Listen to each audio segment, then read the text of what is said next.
hoje nós vamos falar um pouquinho sobre espiritualidade e a psicoterapia reencarnacionista. Eu vou contar uma história verídica minha de como tudo começou. Desde criança eu sempre senti um vazio, um enorme vazio, sem saber o porquê e nem de onde ele viu.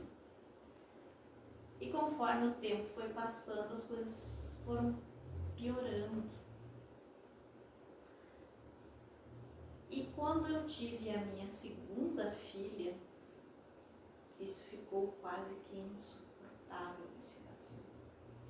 Para vocês terem ideia, chegou um tempo, quando ela tinha, eu acho que uns 8 meses, 9 meses, eu esperava todos da minha casa ir dormir e eu chorava a noite inteira, sem entender o porquê, sem saber o porquê. Eu só sentia falta, não sei do que, um vazio enorme. E uma certa noite, a gente estava sentado na frente de casa e chegou uma pessoa com um neném nos braços e perguntou, simplesmente perguntou: é você que é a Rose? Eu disse: sim, sou eu. Eu preciso que tu cuide da minha filha. Eu não tenho com quem deixar e eu preciso trabalhar. Tá, mas quando essa pessoa deixou essa criança contigo, o que tu disse pra ela? Ela simplesmente te entregou a criança, o que tu falou? Não falei nada, eu fiquei estagnada, eu fiquei paralisada sem saber o que dizer. E ela disse que na próxima semana ela viria acertar a diárias comigo e deixou, acho que 2 ou 3 fraldas e uma muda de roupa. Mas eu não me importei com as roupas, porque a minha filha pequena, acho que eu achei que na verdade eu teria a mesma idade. Eu não perguntei o nome da criança, nem que idade tinha essa criança.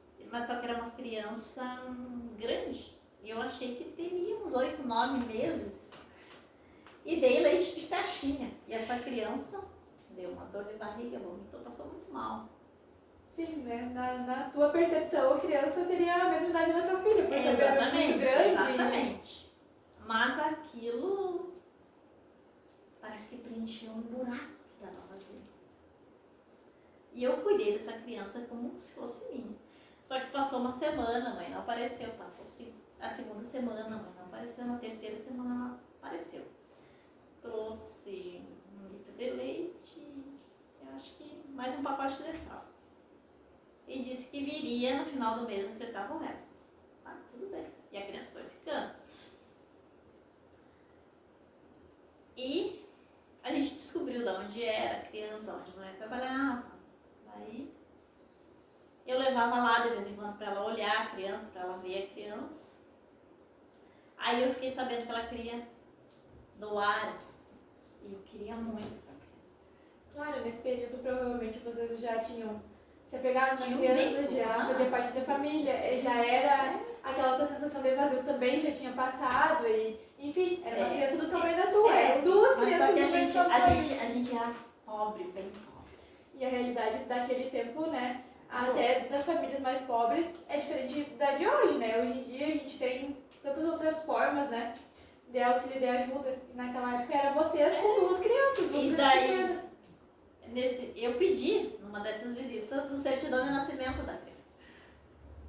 E a criança era recém-nascida quando foi pra lá. Tá explicado a dor de barriga da criança. Enfim, daí ela queria doar essa criança, eu queria muito essa criança, mas as pessoas da minha família, ou as pessoas que gostavam de mim, elas sempre diziam que eu não deveria fazer isso.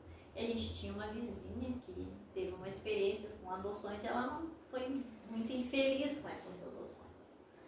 E na realidade a gente não teria condições mesmo de ficar, porque a gente era descendente de pobre, como diz o nome. Quem dera queria bem a de vocês, né? Tá. Um certo dia eu fui lá e devolvi a criança. com um bilhete dentro da sacola de roupa, porque eu não tive coragem de dizer Que tu não ia mais ficar com ela. Só que isso se tornou um tormento. Aí eram as noites e noites sem dormir, eu só pensando nessa criança, e eu queria essa criança. Enfim, descobri quem tinha adotado a criança. Eu passava a pé na rua para ver se eu enxergava a criança. Certo dia eu enxerguei essa mãe dela, que adotou ela. A mãe adotiva A mãe dela. adotiva dela, que adotou ela. Com ela no colo, e eu parei para ver a criança. E Deus ali, eu vi que estava muito bem cuidada, as roupinhas tudo legal. Ela tava bem. Estava bem. E daí eu fui me desapegando daquilo ali. A dor foi diminuindo. E seguiu mais um tempo. Mas a minha filha mais velha ia no colégio. Aí ela arrumou uma amiguinha. Para variar, com as mesmas características. Moreninha, cabelo crespinha, lindas. E essa criança tinha uma madrasta que elas não se davam muito bem. E daí ela ficava um dia, depois ia para casa, ficava mais, voltava. Outra minha filha ficava mais 2 noites, voltava, ficava mais uma semana. Enfim, resumindo, Mais uma vez vocês mais ficaram uma vínculos. vez ela acabou ficando, mas essa ficou até casar. O vazio continuava ainda, mas era bem menor, a dor era menor. Já tinha suprido um pouco daquele vazio. Eu abri uma loja, enfim, daí eu conheci uma pessoa, uma amiga, com as mesmas características. Morena, cabelo crespo e lindo.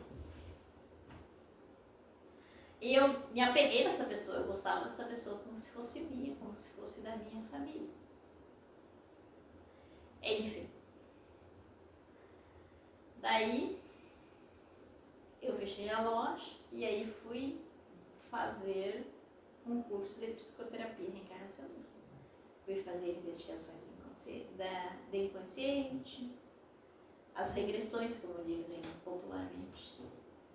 E eu sempre vivia em senzalas, e colhendo café, e sofrendo nas mãos de feitores, e assim por diante. Um certo dia minha colega veio nos visitar. E essa minha amiga continuou sempre me ajudando aqui no espaço, e fazendo uma coisa, fazendo outra. E eu pedi para ela participar dessa regressão. A minha colega ia conduzir e eu ia fazer a regressão. E ela ia assistir a regressão. E começou a regressão e eu me vi numa senzala, sentada lá num canto. E do outro lado da senzala, eles estavam escolhendo escravos para venda. Dali um pouco, o feitor olha para mim, vem e me puxa a criança, me toma a criança. E foi vendida como escrava essa criança. E a dor era imensa, essa dor era imensa. Me tirei no chão, me enrolava e me avancei no feitor. Ele me botou no tronco. E ele me batia, mas cada chibatada que ele me dava doía menos que aquela dor que eu tinha no peito, aquela dor infinita. Me bateu. Aí foram para casa grande, foram dormir, de madrugada ele voltou para me bater de novo. E daí cada chibatada eu enxergava o rosto dessa menina e o rosto da outra menina. Da outra menina que eu tenho hoje, que é minha amiga até hoje. Aí eu entendi porque que esse vazio agora está suprido. Então, para que serve a investigação do inconsciente? Para curas da alma. Curas que a gente não sabe da onde vêm essas dores, esse sofrimento que às vezes tu olha e para que isso, da onde isso, eu não mereço isso. E a investigação do inconsciente explica tudo isso. Na minha percepção, porque eu sou suspeita a falar, o melhor tratamento que existe hoje em relação à espiritualidade. Na nossa percepção, sem dúvidas esse é o melhor tratamento, sim, e como a Rose já citou numa parte do vídeo, eu continuei fazendo parte do espaço, parte dos cursos, dos grupos e também fiz várias regressões. E ela cura dores físicas, emocionais e mentais.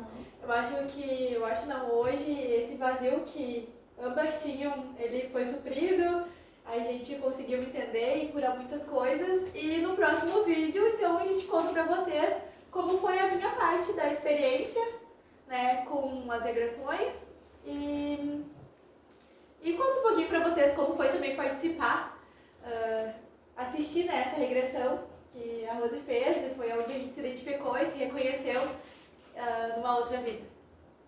Então, resumindo, nós já fomos mãe e filho em outras vidas e agora a gente se reencontrou e a gente sente falta uma da outra como se nós fôssemos filhas mesmo. O sentimento é o mesmo, né? E vai ter outras pessoas que fizeram as investigações conscientes, cada um contando as suas experiências. Daí, cada vez vocês vão entender mais do que a gente fala, do que é a investigação inconsciente.